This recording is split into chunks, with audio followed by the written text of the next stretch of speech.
이 두 가지가 이제 비정상적 의사표시에서 대표적인 거죠. 두 개가 더 남았어요. 비정상적 의사표시. 하나가 백구조 착오죠. 자, 이 착오는 일단 조문이 암기가 돼야 됩니다. 일단 착오라는 건 의사표시가 불일치하고 불일치를 모르고 있는 거예요. 표의자가. 내가 시험을 보면서 답지에 3번을 마킹한다는 생각. 이게 의사예요. 근데 4번에다 마킹했어요. 이게 표시야. 의사는 3번, 표시는 4번. 불일치하고 내가 몰라. 이런 게 착오예요. 자, 이런 착오가 있을 때 우리 민법은 유효하지만 취소할 수 있도록 해놨습니다. 자, 취소할 수 있다 그러면 일단 유효하다. 표시한 대로 그대로 유효하다. 4번으로 마킹한 게 유효한 거야. 하지만 취소할 수 있더라도 문제는 착오가 있을 때 무조건 취소하는 게 아니라 그 착오가 중요 부분에 관한 착오여야 돼요. 그래야 취소할 수 있습니다. 그럼 중요 부분의 착오가 뭐냐? 이런 의미죠. 착오가 없었다면 그런 의사를 표시하지 않았을 것. 잘못 마킹한다는 걸 알았더라면 4번만 마킹하지 않았을 것. 이게 중요 부분이 되는 거예요. 이런 의미가. 또 착오 때문에 경제적 불이익이 있어야 돼. 이런 게 중요 부분의 착오다라는 게 우리 판례의 태도예요. 그 다음에 만약에 착오자에게 중대한 과실이 있으면 그냥 과실이 아니고 이거 중요하죠. 중대한 과실이 있으면 취소를 못한다 이렇게 되죠. 착오라는 건 의사 표시가 불일치한다는 걸 모르고 있는 거잖아요. 모르는 걸 뭐라 그래요? 선의라고 하지요. 근데 선의는 두 종류가 있어요. 선의 무과실과 선의 과실이 있어요. 근데 이 과실이 또다시 경과실과 중대한 과실, 중과실로 나뉘어지고요. 그럼 보세요. 자신의 의사표시가 불일치하고 불일치를 모르고 있는데 만약에 선이 무과실이라면 취소할 수 있는 거고 선인데 경과실이 있을 때도 취소할 수 있는 거예요. 반면에 선인데 중과실이 있을 때만 취소 못하는 거예요. 그래서 시험 지문에 보면 중대한 과실이 있을 때 취소를 못하니까 그냥 과실이 있을 때 취소 못한다 그러면 틀린 지문이 되는 거야. 뭐 기출지문이 어디서 사라졌네. 자, 여기 한번 봅니다. 다시 한번. 착오가 뭐냐? 의사표시가 불일치하고 불일치를 모르고 있는 거다. 두 번째, 그 착오가 있다 하더라도 일단 의사표시는 유효하다. 세 번째, 단 취소할 수 있도록 해놨는데 그 취소하려면 두 가지 요건이 필요하다. 중요 부분 착오해야 되고 중대한 과실이 없어야 되고 이 두 가지 요건. 조문이 이렇게 돼 있어요. 특히 중대한 과실은 중대한 자를 쏙 빼고 출제하는 경우가 있다고요. 표의자의 중대한을 빼고 과실로 인한 때는 취소하지 못하는 틀린 지문이 된다는 거. 이런 식으로 착오는 일단 조문을 이해해 주시면 되겠습니다. 착오, 불일치하고 불일치를 모르는 거. 법률행 내용은 계약 내용을 말한다. 지난번에 말씀을 드렸고. 중요 부분 특히 경제적 불이익이 있을 것. 취소할 수 있다. 취소해야 무효가 된다. 중대한 과실. 조금만 주의를 기울였다면 불일치한 걸 알고 있었다. 이런 뜻이죠. 그게 중대한 과실이죠. 그 다음에 6번. 현이 제3자에게 대응하지 못한다. 이것도 아까 봤던 거하고 똑같은 거예요. 갑일에게 A2G로 매각을 하고 등기를 이전해 줬어요. 그리고 갑은 계약 당시에 중요분의 착오가 있었어. 근데 그 상태에서 우리 병한테 땅을 팔았고 등기를 병에 넘겨줬어요. 그러면 갑이 을에게 팔았고 등기를 넘겨줬고 을이 병한테 팔았고 등기를 넘겨줬는데 그 후에 갑이 을과의 계약을 취소해버렸어요. 갑이 을과의 계약을 취소하면 갑을 간의 계약은 처음부터 무효가 되죠. 다시 말해서 을 등기는 처음부터 무효가 돼버리는 거예요. 그러니까 얘는 권리 없는 자와 거래한 꼴이 됩니다. 그러니까 부득이 선의병에게는 대항을 못하도록 또 규정하는 거예요. 그래서 결과적으로 병은 권리 없는 자와 계약을 한 사람이 됐다. 그리고 갑이 병한테 가서 나와 을 계약은 취소되었고 따라서 계약도 무효가 됐으니까 너도 무효다라고 주장을 할 수 있는가? 그 못한단 말이죠. 병이 갑과 을의 계약이 취소될 수 있다는 거 또는 취소되었다는 거 그 사실을 모르고 있었다면 갑은 병에게 계약은 취소되었다 무효다라고 주장할 수가 없게 되니까 병은 소유권을 취득하게 되는 겁니다. 이런 것들이 착오해야 하는 의사표시다라고 생각하시면 돼요. 기출지문이 이제 이런 것들이 나오는데 이런 것들이 나중에 이론 강의에서 이제 살펴보시면 됩니다. 조문을 좀 기억하자 정확하게. 그 다음에 이제 비정상적 의사표시의 마지막이 사기 강박에 의한 의사표시인데 이것도 조문이 굉장히 중요해요. 특히 108조 2항은 반드시 암기를 해 주셔야 됩니다. 먼저 108조 1항은 사기 강박에 의한 의사표시는 취소할 수 있다라고 되어 있죠. 사기라는 건 사람을 속이는 거죠. 강박은 협박을 말하는 거죠. 개발 계획이 없는 땅을 기획부동산이 마치 곧 개발될 것처럼 속여서 팔아먹은 경우. 이게 사기. 또 공포심을 일으키게 해서 땅을 팔아먹은 경우. 이런 게 사기 강박에 의한 의사표시가 됩니다. 자, 이때 그 의사표시는 일단 유효하되 역시 취소할 수 있게 하는 거예요. 두 번째, 이 항이 문제인데 보통 110조 1항은 이런 거죠. 갑이 을과 계약을 하는데 을로부터 사기당한 경우. 그럼 갑은 을과 계약을 취소할 수 있도록 해놓은 거예요. 근데 이 항이 문제죠. 갑이 을과 계약을 하는데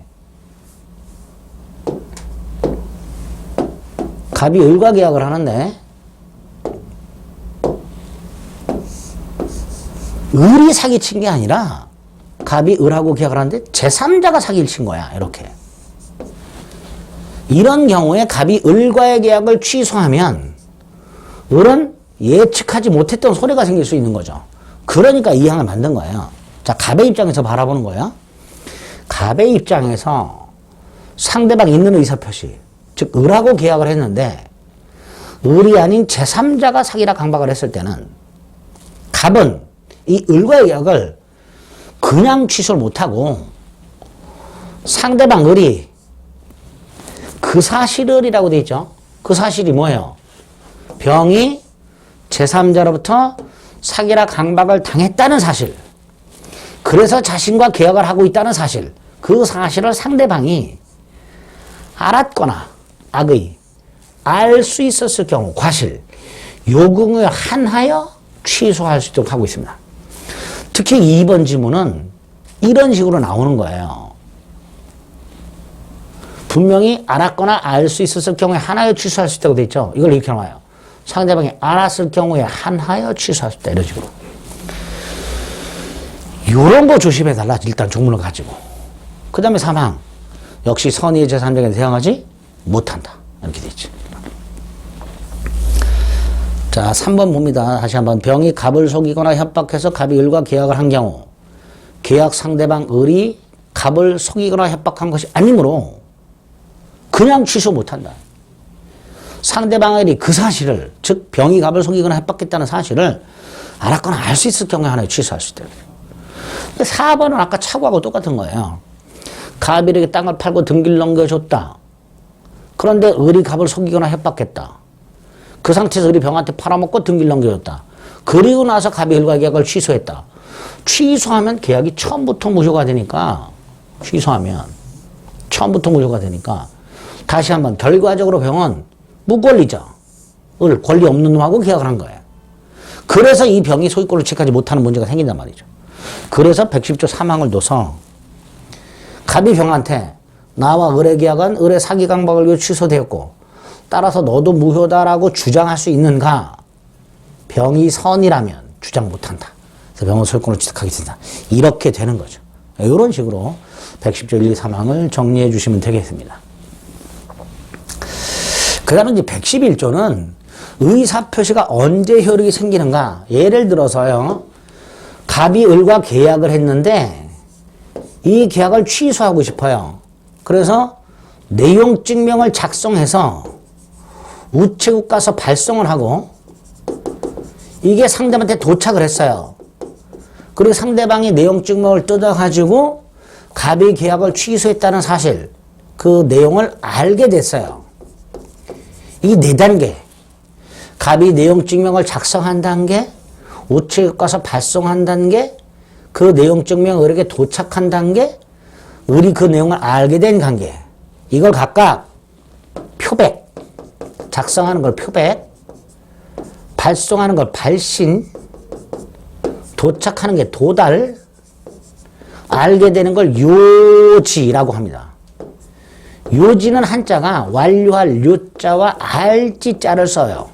알게 됐다는 걸 요지라고 부릅니다. 이 네 단계 중에서 언제 효력이 생기는가를 111조 1항이 규정을 하는 거예요. 뭐라고? 도달한 때 효력이 생긴다고.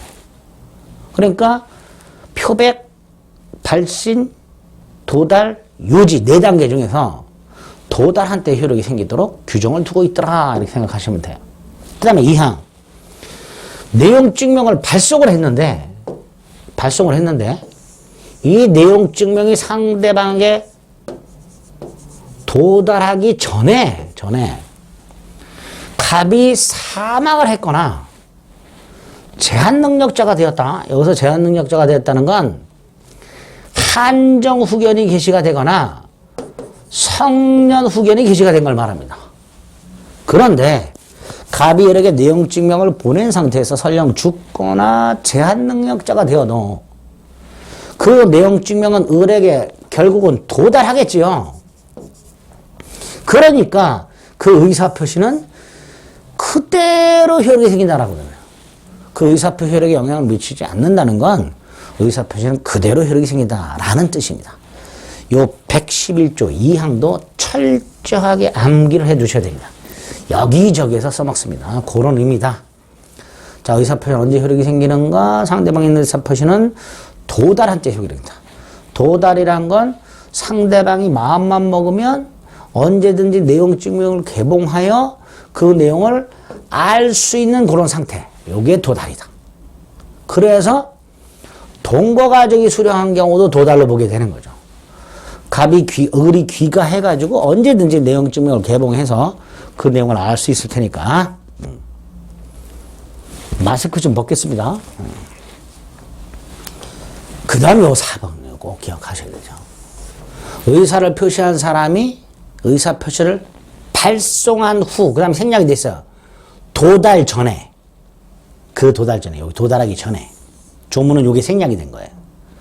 갑이 죽었거나 성년 후견 또는 한정 후견이 개시가 되었다 하더라도 그 의사 표시는 그대로 효력이 생기니까 그걸 조문에선 효력에 영향을 미치지 아니한다 이렇게 하는 거예요.